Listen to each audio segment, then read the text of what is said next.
Voilà. Alors, parlez-nous un petit peu. Tout à l'heure, vous avez dit, nous allons un petit peu rentrer dans certains concepts, et je pense que le moment est maintenant venu de le faire. Peut-être, nous pouvons en parler un petit peu de ce concept pour commencer du maître intérieur, si vous voulez bien. Parlez-nous un petit peu de ça et peut-être des choses qui en découlent pour vous.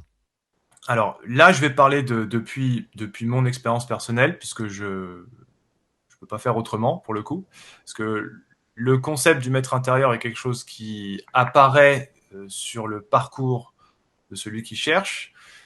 Il me semble que on peut commencer à sentir les débuts de cette communication avec le maître intérieur quand on atteint un niveau de conscience relatif à Tiferet, il me semble. Alors là, encore une fois, c'est mon expérience qui parle. Et on pourrait développer ça si vous le voulez, hein, bien sûr.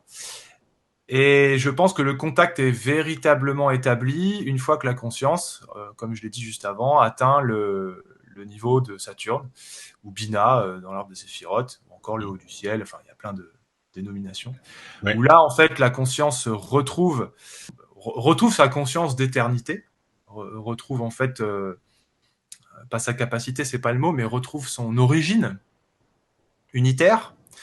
Et à ce moment-là, effectivement, des choses se modifient à l'intérieur de l'être humain, tant spirituellement que psychologiquement aussi, et physiquement d'ailleurs aussi. Et même Jean en parlait aussi de ça d'ailleurs.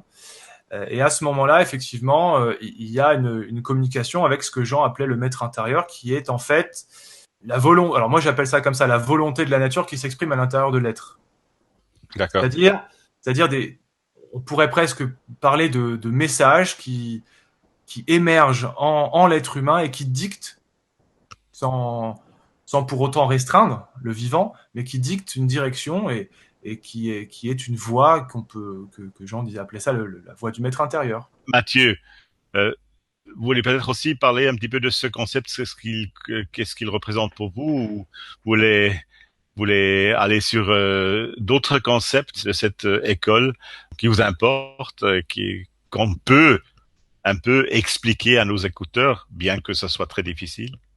Alors, d'abord, la définition personnelle de Guillaume sur le maître intérieur, j'apprécie beaucoup. C'est très très bien exprimé. Ce concept de maître intérieur est un concept traditionnel en France qui avait été développé dans la tradition française par Martinez de Pasquali, Claude de Saint-Martin, etc.